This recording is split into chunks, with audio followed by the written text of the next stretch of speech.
मोहतरम दर्शकों, आपका खुश आमदीद में स्वागत है। खैर मकदम है। खुश आमदीद में आज हम एक ऐसी शख्सियत को खुश आमदीद कहेंगे जिन्होंने समाज में बड़े पैमाने पर उन लोगों की दिलजोई की है, उन लोगों की ज़रूरतों को जहन में रखकर उनकी हमा वक्त मदद कर रहे हैं जो अपनी मदद खुद नहीं कर सकते। आज मैं बात कर रहा हूँ मजाजुल हक साहब की, जो रूहानी मरकज़ सहारनपुर के डायरेक्टर हैं, बानी हैं, फाउंडर हैं। आज हमारे साथ मौजूद हैं। तो आइए सबसे पहले उनका इस्तकबाल कर लेते हैं। मजाज साहब, आपका इस प्रोग्राम में खैर मकदम है, सलाम इस्तकबाल है। तो मजाज साहब, सबसे पहले तो मैं आपसे ये जानना चाहता हूँ कि आज के दौर में जहाँ हर आदमी एक एक रुपया बचाने की कोशिश कर रहा है और ज़्यादा से ज़्यादा दौलत समेटने की कोशिश कर रहा है, मैं आपको तकरीबन पिछले 6-7 सालों से जान रहा हूँ, लेकिन मैं देख रहा हूँ कि आप लोगों पे मोहब्बतें भी लुटा रहे हैं, लोगों के साथ अपना कीमती वक्त भी दे रहे हैं और लोगों को अपने माल से और अपने तजुर्बात से, अपने इल्म से उनको फ़ायदा पहुंचा रहे हैं। तो ये सब कुछ आप क्यों कर रहे हैं? 60-70 साल की ज़िंदगी हमें मिली हुई है और ये दिबाचा है आने वाली ज़िंदगी का, और हम इतनी गफलत में हैं कि हम अपनी करोड़ों अरबों खरबों साल की ज़िंदगी दांव पे लगाए हुए हैं सिर्फ इस 60-70 साल की लग्जरी के लिए। अगर हम इस 60-70 साल की ज़िंदगी में आने वाली ज़िंदगी को समझ लें तो ये सब कुछ आसान हो जाएगा। जो आप मेरे अंदर देख रहे हैं ये कोई स्पेशल चीज़ें नहीं हैं, ये रसूल अकरम सल्लल्लाहु अलैहि वसल्लम और उनके सहाबा हमें दिखा के, बता के और रिवायतों से हमें सब चीज़ें मिलती हैं, और आज भी ऐसे लोग हैं। ऐसा नहीं है कि मैं अकेला हूँ। आपकी जो पास्ट लाइफ है उसमें तो एक ऐसे मजाजुल हक से वास्ता पड़ता है जिसको खुद खुदा की ज़ात में यकीन नहीं था, जो नमाज़ें नहीं पढ़ता था, जो दीन से गाफिल था। तो आपने आखिर कैसे अपने आप को बदल दिया? ये यकीन कैसे आपको हासिल हुआ? मुझे अल्लाह ही ने बदला है। असल में कुरान में अल्लाह ने एक जगह ये कही है बात कि मैं जिन्हें चाहता हूँ उन्हें खींच लेता हूँ अपनी तरफ। मैं उन्हीं में से एक आदमी हूँ। हालांकि ये रेयर केस होते हैं, वरना अल्लाह उन्हें ही हिदायत देते हैं जिनके दिल में पहले से चाहत होती है, जो मेहनत करते हैं, जो उसकी तरफ बढ़ते हैं। आप यकीन करें, मेरा कोई कंट्रीब्यूशन इस मामले में नहीं था। मैं तो एक दलदल में ही गिरा हुआ आदमी था, जो आप बता रहे हैं बिल्कुल ठीक बात है। मगर ये मेरे अल्लाह की मेहरबानी है कि उसने मुझे चुना और उस दलदल से मुझे निकाल के धो दिया। मैं, आप यकीन करें, सारी उम्र सजदे में पड़ा रहूँ तो अपने अल्लाह का शुक्र अदा नहीं कर सकता। जैसी उसने अपनी मार्फत, जैसी अपनी पहचान, जैसी उसने मुझे सोच दी है, अल्हम्दुलिल्लाह मैं बहुत थैंकफुल हूँ उसके लिए। आप यकीन करें, मैं चैनल में ये कैमरे के सामने बात कह रहा हूँ कि शायद ही कोई वक्त ऐसा होता हो जो मैं अल्लाह से गफलत होती हो मुझे। मैं अल्हम्दुलिल्लाह हर वक्त अल्लाह के साथ रहता हूँ, अल्लाह से तौबा करता रहता हूँ, और जो भी मैं काम कर रहा हूँ जिन लोगों के लिए, मैं ये अल्हम्दुलिल्लाह बहुत रसूख के साथ ये बात कर रहा हूँ कि मैं किसी को एक्सप्लॉइट नहीं करता। जिस तरह का काम मेरे पास है, इतनी भीड़ मेरे पास आती है, लेडीज़ की, जेंट्स की, मैंने आज तक किसी को नहीं कहा कि तेरे ऊपर जादू है, तेरे ऊपर जिन है, बल्कि मैं उस बवंडर से इन लोगों को निकाल के अल्लाह से जोड़ने की कोशिश करता हूँ। आपके ताल्लुक़ से जो मुझे इल्म हुआ उससे मुझे ये पता चला कि जब आपको खुदा की शनाख्त हासिल हुई, जब आपने खुदा को पहचाना, तो आपने अपने भाइयों को जमा किया और आपने कहा कि भाई बिज़नेस तो तुम संभालो, इसलिए मैंने अपनी ज़िंदगी का बड़ा हिस्सा तो दुनिया कमाने में गुजार दिया। अब मेरे पास न जाने कितना वक्त है, मुझे फ़ारिग करो ताकि मैं कुछ अल्लाह को राज़ी कर लूँ। आप यकीन करो, मैं तो आज भी मुझे अल्लाह ही के आगे गिड़गिड़ाना होता है अपने गुनाहों की माफ़ी के लिए, अपने बच्चों की ज़रूरतों के लिए। बस अल्लाह रब्बुल इज़्ज़त की ये इस तौफीक की वजह से कि जो उसने मुझे अपनी तरफ खींच लिया। ये वाकई सही बात है कि मेरे भाइयों ने मेरा बहुत साथ दिया है, क्योंकि पहले मेन बिजनेस मेरे हाथ में था। फिर जब मैंने उनके सामने सारी बातें रखी और बिजनेस उनके हवाले किया तो उन्होंने मेरा ख़र्च, मेरे मरकज़ का ख़र्च, जो लोगों में जो भी हम जितनी भी हमसे हो सकती है हल्की फुल्की मदद करते हैं, वो सब मेरे भाई ही ख़र्चा उठाते हैं और एक अच्छी खासी रकम मुझे अल्हम्दुलिल्लाह उस मरकज़ को चलाने के लिए देते हैं। आज तक उन्होंने उसमें कोई कोताही नहीं की, बल्कि बढ़ा तो दिया लेकिन कम कभी नहीं की। असल बात यह है कि हमें अपने आप से किसी को नहीं जोड़ना, हमें तमाम लोगों को अल्लाह से जोड़ना है। जो सही मायनों में आपको अल्लाह वाले मिलेंगे, उनका पिछली सारा रिकॉर्ड आप उठा के देख लो, उन्होंने कभी पब्लिक को अपने आप से नहीं जोड़ा। उनकी चाहत यही होती है कि किस तरह से लोग अल्लाह से जुड़ जाएं। जो लोग अल्लाह से कटे हुए हैं उन लोगों को अल्लाह से जोड़ना मेन मिशन हमारा ये है, ताकि हमारी अपनी फलाह हो जाए। मेन तो लालच हमें अपना है कि लोग जब बख्शे जाएंगे, हमारे ज़रा सी भी किसी बात से उनकी समझ में कोई बात आ गई तो हमारे लिए आसान हो जाएगी हमारी अपनी बख्शिश, क्योंकि अल्लाह तो गनी है, उसे तो तमाम दुनिया मिल के लोग उसका इनकार कर दे तब भी वो उतना ही बड़ा है, तमाम दुनिया के लोग उसे मिल के मान लें कि ये वाकई वाहिद मबूद है, तब भी अल्लाह उतना ही बड़ा है, उसकी शान में कोई फ़र्क नहीं पड़ता रहती। पर लोगों का इलाज होता है, उनको आप तस्बीहात के ज़रिए उनको फ्री दवाएं देते हैं, इसके बारे में कुछ बताइए। कुरान में अल्लाह ने एक जगह ये बात कही है कि तुम उठते बैठते करवटों के बल मुझे याद करो। तो वो हम लोगों को तस्बीह चलते फिरते उठते बैठते अपने कामों में लगे हुए हैं। लेडीज़ को इस तरह कहते हैं कि भाई आप झाड़ू दे रही हैं, किचन में काम कर रही हैं, आप तस्बीह पूरी कर लो, तोड़ तोड़ के पढ़ लो, थोड़ी थोड़ी पढ़ लो, जितना आपसे हो।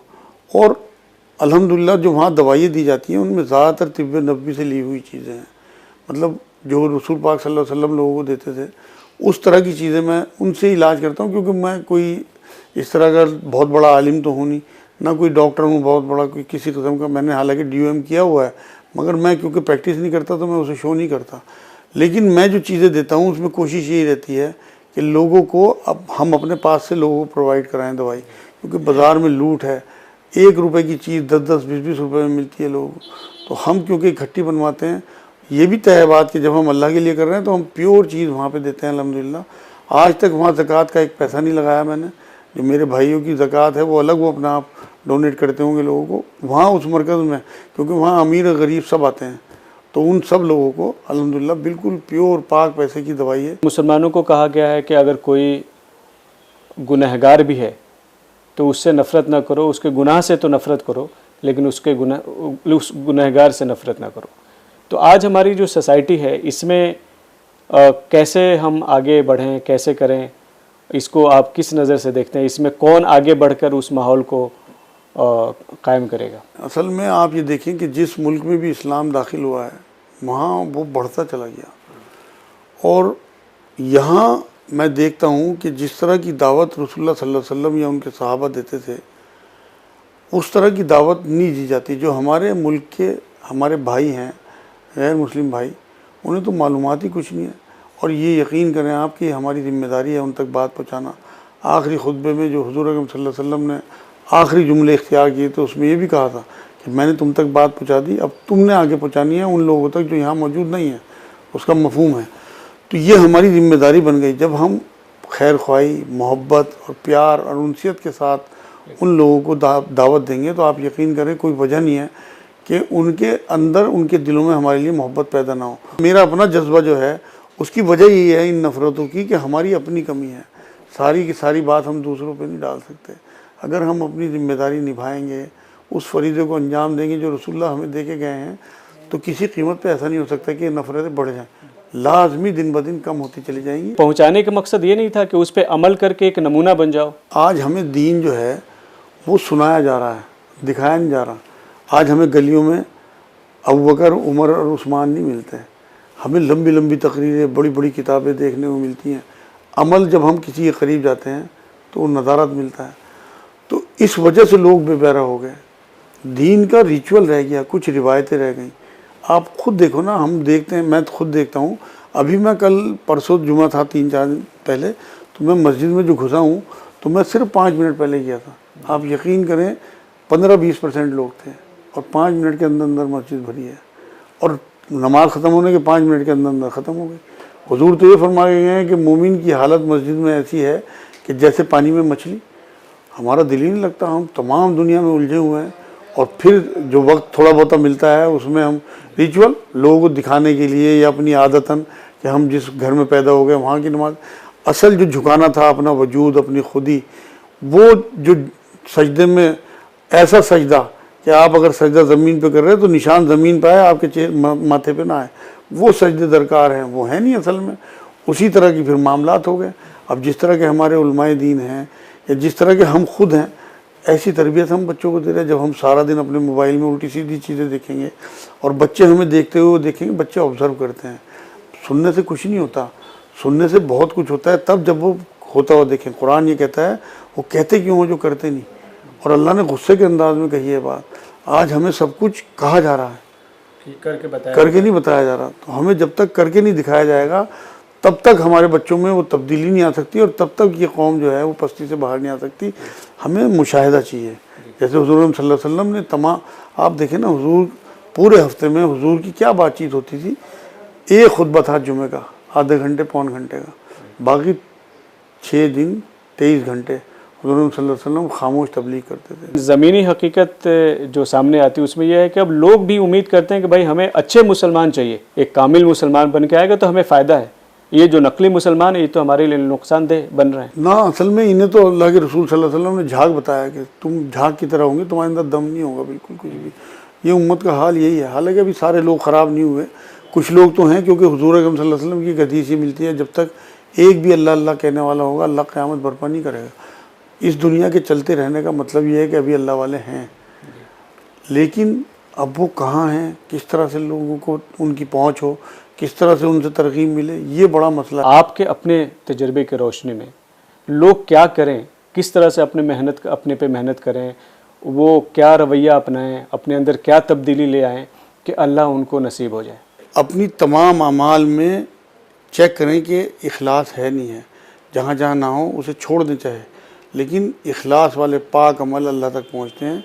आपकी नमाज़ें हों, तमाम इबादत हों, तमाम डोनेशन हों, सदक़ात हों, जो भी कुछ आप कर रहे हैं अल्लाह के लिए, उसमें अपनी नीयत दुरुस्त कर लें, क्योंकि आपकी नीयत ही अल्लाह तक पहुँचती है। अगर आपकी नीयत दुरुस्त होगी और अल्लाह को ये लग गया कि वाकई ये इखलास के साथ मेरी तरफ बढ़ रहा है, तो आप यकीन करें हुजूर की हदीस से ये बात साबित है कि तुम सिर्फ एक हाथ बढ़ो, अल्लाह की रहमत आपकी तरफ 10 हाथ बढ़ेगी। तुम सिर्फ चल दो अल्लाह की तरफ, वो दौड़ के तुम्हें संभाल लेगा। तो ये चीज़ें वो हैं कि अगर आप वाकई अल्लाह की तरफ कदम बढ़ाते हैं तो मुमकिन ही नहीं है कि अल्लाह की रहमत आपकी तरफ जोश में आके ना बढ़ जाए और आपको ना दबोच ले। मुमकिन नहीं है। मैं तो ख़ुद ये देखता हूँ अपने मामले में कि मेरे ऊपर तो ये हदीस बिल्कुल फिट होती है। मेरी तो एक दिन एक नमाज में एक हल्की सी तड़प थी जो मैंने अल्लाह के आगे रख दी, वो भी दिखावे की नमाज थी। आप यकीन करो, मेरे अच्छी तरह याद है वो रात की मैं तरावी पहली तरावी थी और मैंने अल्लाह के आगे रिक्वेस्ट की कि अल्लाह अगर तूने मेरे से कल का रोज़ा रखवा लिया, ये मैं बता रहा हूँ आपको 94-93 की बात, जब तक मैंने कभी रोज़ा ही नहीं रखा था। घर से अगर सहरी खा के दिखाने के लिए घर वालों को चल भी देता था तो कभी रोज़ा नहीं रखा था। वहाँ वो जो मेरी तड़प थी, एक दुआ में अल्लाह ने मुझे इतना कुछ दे दिया। मैं तो आज तक ताज्जुब में हूँ कि कितनी उसकी शान है, कितना बड़ा वो है कि मेरी कैसी ज़िंदगी थी और उसने मुझे क्या से क्या कैसे साफ़ कर दिया, कैसा धो दिया अल्हम्दुलिल्लाह। हालांकि अब भी गंदगी मौजूद है, मुझे महसूस होता रहता है, नज़र आती रहती है, मगर अल्हम्दुलिल्लाह जिस तरह की वो गंदगी थी उससे अल्लाह ने मुझे धो दिया। लेकिन इसके लिए आपकी तड़प, आपकी इखलास, आपका रुजू अल्लाह की तरफ वो साफ़ सुथरा होना चाहिए, क्योंकि अल्लाह पाक है, उसे पाक नियतें ही पसंद हैं। जब वो अल्लाह की तरफ बढ़ना शुरू करते हैं तो किसी न किसी आलिम दीन या किसी मौलाना या किसी पीर, किसी फ़कीर से एक वाबस्तगी बना लेते हैं और उनको लगता है कि इनकी खिदमत करना, इनकी हर बात मानना, इनके पीछे पीछे चलना ही अल्लाह को राज़ी करने के बराबर है।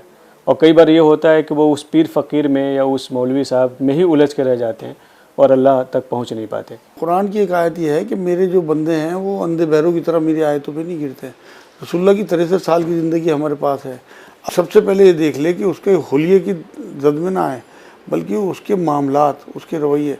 एक साहबी बैठे हुज़ूर सल्लल्लाहु अलैहि वसल्लम के पास आके और एक दूसरे साहब की बहुत तारीफ़ करने लगे।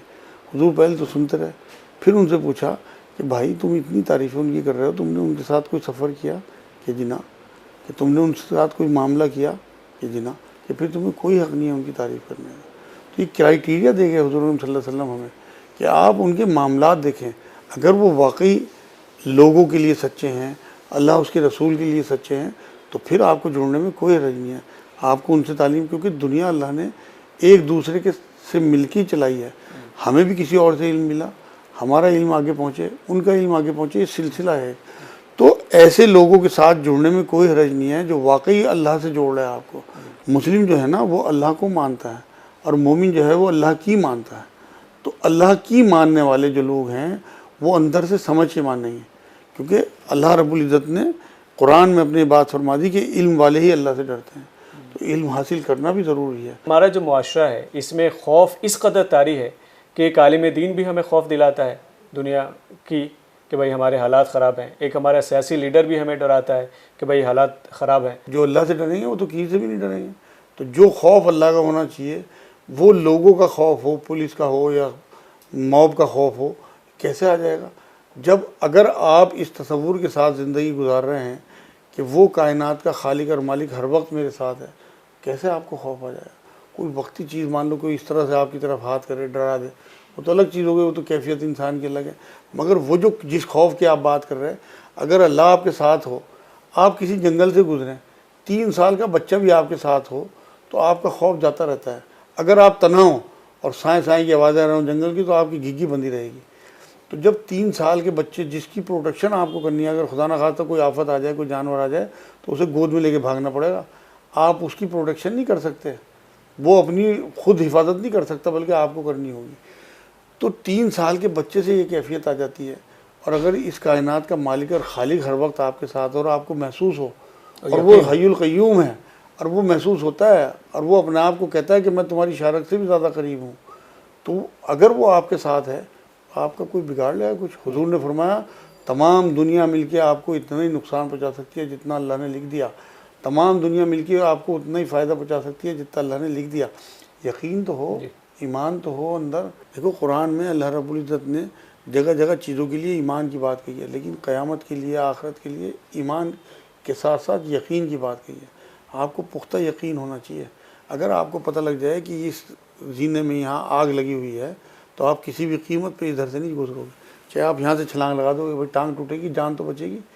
ये यकीन कि वो आग वहाँ तैयार है, वो अगर मैं उस आग की तरफ गया तो ख़त्म है, ये आपके अंदर जब तक यकीन पैदा नहीं होगा, तब तक आपकी सिर्फ बातें हैं। तो बहरहाल मैं आपका बड़ा शुक्रगुज़ार हूँ कि आपने मुझे वक्त दिया, और मैं समझता हूँ कि इस वक्त सही मानों में और सही सच्ची बात यही है कि इस वक्त मुसलमान जो परेशान हैं, उनको इसका हल मालूम नहीं है। उन्हें लगता है कि शायद मैं दुनिया संवार कर हमारे हालात अच्छे हो जाएंगे, लेकिन जबकि हकीकत ये है, और जो आपकी बात से भी झलकी ये बात, कि जब तक हम दिल की दुनिया को अल्लाह की याद से, उसकी मोहब्बत से, नबी सल्लल्लाहु अलैहि वसल्लम की मोहब्बत से आबाद नहीं करेंगे, तब तक हमारी दुनिया नहीं संवर सकती।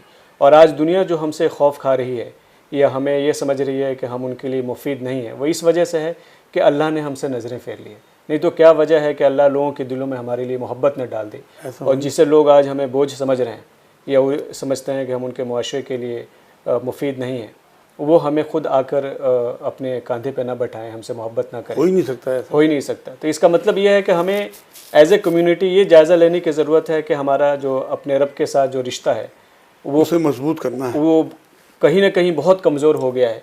तो बहरहाल आपसे मुलाकात हुई और आपने मुझे वक्त दिया, गुफ्तगू हुई, इसके लिए बेहद बहुत शुक्रिया। तो मोहतरम दर्शकों, आज के हमारे ख़ास मेहमान थे मजाजुल हक साहब, जो रूहानी मरकज़ सहारनपुर के फ़ाउंडर और डायरेक्टर हैं। आज आपने जो भी गुफ्तगू की, उसका मकसद यही था कि लोगों को ये बताया जा सके कि दुनिया में तब्दीली उस वक्त आ सकती है जब आपके अंदर तब्दीली आए, और आपके अंदर तब्दीली उस वक्त आ सकती है जब आप इखलास के साथ अल्लाह की तरफ कदम बढ़ाएंगे। इसलिए कि अगर हम सब कुछ करें लेकिन हमारे दिल में यकीन न हो, तो हमारे अमल का हमें कोई फ़ायदा हासिल नहीं होगा। इसलिए कि सारा मामला ईमान और यकीन का ही है।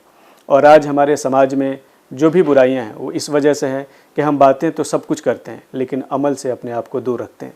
इसलिए सही मानों में हमें चंद चीज़ें अपने जहन में रख के आगे बढ़ना होगा। एक तो यह है कि हम अपने आप को दूसरों के लिए ज़्यादा से ज़्यादा फ़ायदेमंद बनाएं, ताकि लोगों को लगे कि भाई एक शख्स जो हमारे दरमियान है, ये हमारे लिए न सिर्फ फ़ायदेमंद है बल्कि औरों के लिए भी फ़ायदेमंद है, और इसका होना हमारे लिए एक बाइस नेमत है। और दूसरी चीज़ ये है कि हम दीन की तरफ, अगर हमारे दिल में यकीन नहीं है, तो हम उसे यकीन हासिल करने के जो भी ज़राए हैं उसको ज़रूर देखें, उसको मालूम करें, क्योंकि वक्त बहुत कम है और हम में से किसी को पता नहीं है कि उसे कितनी मोहलत मिली हुई है। तो बहरहाल इन्हीं बातों के साथ मैं उम्मीद रखता हूँ कि आप ज़रूर इस बात पर गौर करेंगे कि अल्लाह के साथ आपका रिश्ता क्या है और ज़िंदगी में आपकी तरजीहात क्या हैं। जब तक हम अल्लाह को अपना सबसे बड़ा और सबसे अव्वल तरजीह नहीं बनाएंगे, तब तक हमारी ज़िंदगी में कोई बदलाव नहीं आ सकता। इसलिए हमें अपनी प्रायोरिटीज़ चेंज करने की ज़रूरत है। इसलिए कि जब अल्लाह के मोहब्बत हमें हासिल हो जाएगी, तो यकीनन उसकी मखलूक़ात की मोहब्बत भी हमें नसीब होगी। लोग हमसे ख़ुद मोहब्बत करेंगे और हम लोगों से मोहब्बत करेंगे। बहरहाल इन्हीं बातों के साथ आपसे फिर मुलाकात होगी। तब तक के लिए खुदा हाफिज़।